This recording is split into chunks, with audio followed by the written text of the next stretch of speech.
আসসালামু আলাইকুম। আজকের বাংলা নিউজে আপনাকে জানাচ্ছি স্বাগত। এখন শুনবেন সংবাদ শিরোনাম। আমাদের সংবাদটি যদি ভালো লাগে লাইক কমেন্ট শেয়ার দিয়ে জানিয়ে দিন আপনার মতামত। খালেদা জিয়াকে সিঙ্গাপুর বা ইউরোপে নেয়ার প্রস্তুতি চলছে, এবার অ্যাম্বুলেন্স প্রস্তুত। আমরা দেশি বিদেশি ব্যবসায়ীদের জন্য কমফোর্ট জোন তৈরি করতে পারিনি, জানিয়েছেন জামায়াতে আমির। যারা লুট করছেন তাদের ধরেন, কারখানাগুলো চালু থাকুক, জানিয়েছেন ফখরুল। খালেদা জিয়ার আজকের অসুস্থতা স্বাভাবিক নয়, জানিয়েছেন মির্জা আব্বাস। যখন বুঝব সব ঠিক আছে তখন তারেক রহমান দেশে আসবেন, জানিয়েছেন দুদু।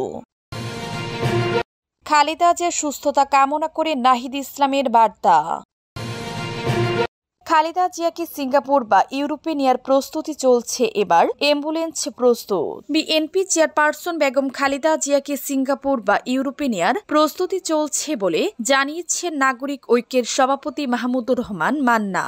এদিকে বিএনপির ভাইস চেয়ারম্যান আহমেদ আজম খান বলেছেন, খালেদা জিয়াকে দেশের বাইরে নেয়ার জন্য এবার অ্যাম্বুলেন্স প্রস্তুত রাখা হয়েছে, তবে এখনো বিদেশে যাওয়ার মতো শারীরিক সক্ষমতা তার হয়নি বলে জানান দুজনে।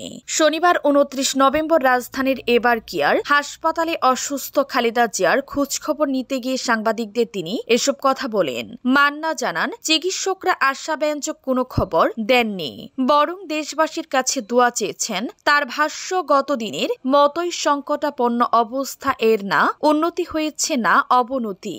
প্রায় 80 বছর বয়সী খালেদা জিয়া নানা জটিল রোগে ভুগছেন। ফুসফুসের সংক্রমণ ও হৃদযন্ত্রের সমস্যার কারণে তিনি 23 নভেম্বর আবারও হাসপাতালে ভর্তি হন। ঘটিত মেডিকেল বোর্ডের তত্ত্বাবধানে নিবিড় পরিচর্যা কেন্দ্রে দেশি বিদেশি বিশেষজ্ঞ চিকিৎসকরা তার চিকিৎসা চালিয়ে যাচ্ছেন। আমরা দেশি বিদেশি ব্যবসায়ীদের জন্য কমফোর্ট জোন তৈরি করতে পারিনি, জানিয়েছেন জামায়াতে আমির। জামায়াতে ইসলামের আমির ডাক্তার শফিকুর রহমান বলেছেন, রাজনীতির বাহিরে কোনো অর্থনীতি নেই, বরং রাজনীতির সব নীতিকে নিয়ন্ত্রণ ও সমন্বয় করবে।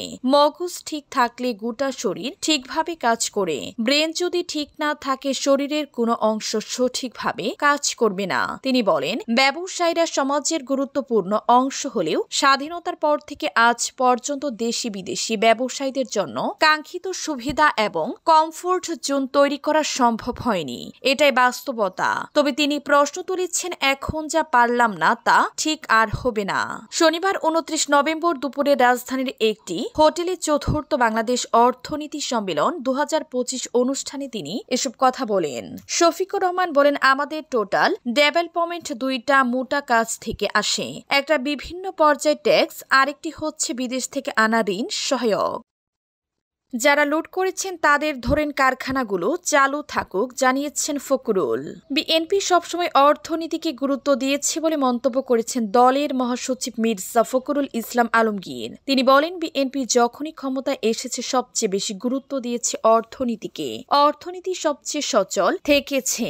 প্যাসিফিক সোনারগাঁও হোটেলে চতুর্থ বাংলাদেশ অর্থনৈতিক সম্মেলন 2025-এ মির্জা ফখরুল এই কথা বলেন। এই অর্থনৈতিক সম্মেলনের আয়োজন করে দৈনিক বার্তা। বিএনপির মহাসচিব বলেন, আমি ব্যক্তিগতভাবে মনে করি বাংলাদেশে ব্যবসায়ীদের ব্যাপারে আসলে চিন্তা ভাবনাটা পরিবর্তন করা দরকার। গত 15 বছর যারা লুট করেছেন, চুরি করেছেন, ব্যাংক ডাকাতি করেছেন, লুটপাট করে নিয়ে চলে গেছেন, তাদের ধরেন, তাদের শাস্তি দেন। তাদের যে ইন্ডাস্ট্রিগুলো, শিল্প কারখানা আছে, সেগুলোতে হাজার হাজার মানুষ কাজ করছে, সেগুলো বন্ধ করে দিয়ে 14 লাখ বেকার হয়ে গেছে। এই লোকগুলো যাবে কোথায়? এই বেকারত্বটা আমরা সৃষ্টি করছি কেন? আমি মনে করি বিষয়টা আমাদের আবারও ভেবে দেখা উচিত। খালেদা জিয়ার আজকের অসুস্থতা স্বাভাবিক নয়, জানিয়েছেন মির্জা আব্বাস। বিএনপির স্থায়ী কমিটির সদস্য মির্জা আব্বাস বলেছেন, বেগম খালেদা জিয়া আজকের অসুস্থতা স্বাভাবিক সুস্থতা নয়, একটা অস্বাভাবিক পরিস্থিতির শিকার হয়ে তিনি আজকের এই অবস্থায় অসুস্থ হয়েছেন। শনিবার দুপুরে বাংলাদেশ ফটো জার্নালিস্ট অ্যাসোসিয়েশন আয়োজিত রূপসী বাংলা আলোকচিত্র প্রদর্শনী ও প্রতিযোগিতা পুরস্কার বিতরণী অনুষ্ঠান 2025 2025-এ তিনি এসব কথা বলেন। মির্জা আব্বাস বলেন, আমি সবসময় কারা কর্মকর্তাদের থেকে সতর্ক থেকেছি, কারণ কারাগারে স্লো পয়জন দেয়া হয়। ভারতীয় একজন সাংবাদিক ঢাকায় এসেছিলেন, যখন আমার সঙ্গে দেখা হয় উনি বলেছেন আমরা কি নিয়ে লাফালাফি করছি, উনি তো বাঁচবেন না 2 বছর। আমি বললাম কেন? তিনি বলেন এভাবে ডিজাইন করা আছে, অর্থাৎ এমন করে ডিজাইন করা হয়েছে উনি ধীরে ধীরে তিলে তিলে মৃত্যুবরণ করবেন। আল্লাহর রহমত কিন্তু এখন পর্যন্ত বেঁচে আছেন। আমরা আল্লাহ তাআলার কাছে তার সুস্থতা কামনা করব। বিএনপির স্থায়ী কমিটির এই সদস্য বলেন, গতকাল রাত 1টার সময় নেত্রীকে দেখতে গিয়েছিলাম, সেখানে 1 ঘন্টার মতো ছিলাম। আজকে যে খবরটা জানলাম উনি আগের চেয়ে ভালো আছেন, আল্লাহ তাআলা তাকে সুস্থ করে তুলবেন এই কামনা করি।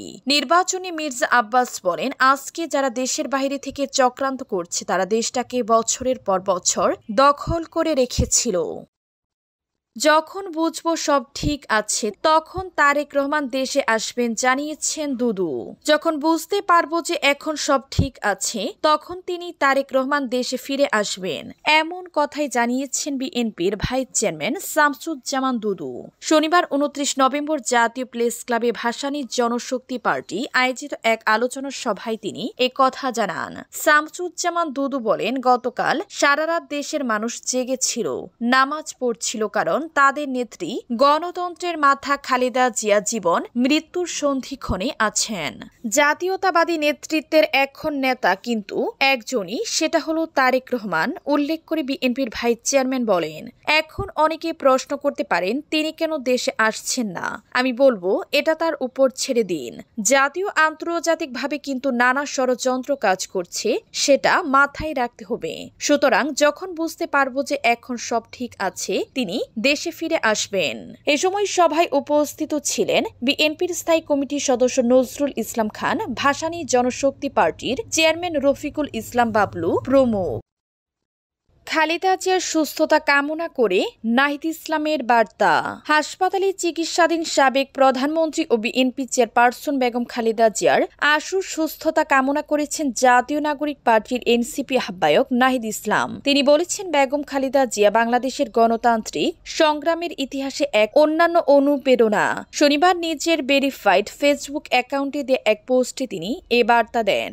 নাহিদ ইসলাম পোস্টে লেখেন, বেগম খালেদা জিয়া বাংলাদেশের গণতান্ত্রিক সংগ্রামের এক অন্যান্য অনুপ্রেরণা।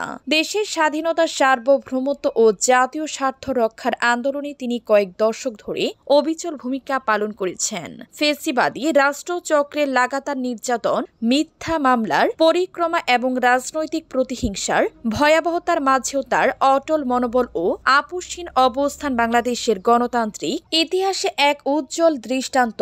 তিনি আরও লেখেন, 1990-এর গণ অভ্যুত্থান, স্বৈরতন্ত্র বিরোধী সংগ্রাম এবং পরবর্তী সময়ে গণতন্ত্র পুনরুদ্ধারের প্রত্যেকটি পর্বে বেগম খালেদা জিয়ার দৃঢ়তা, অনুপ্রেম ও নেতৃত্ব জাতীয় জীবনে গভীর প্রভাব রেখেছে।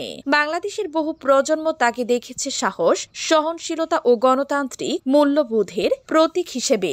এনসিপি আহ্বায়ক লিখেছেন, বেগম খালেদা জিয়ার বর্তমান শারীরিক অবস্থায় আমরা গভীর উদ্বেগ প্রকাশ করছি এবং এ সময় তার পরিবারের প্রতি আন্তরিক সহমর্মিতা জানাচ্ছি।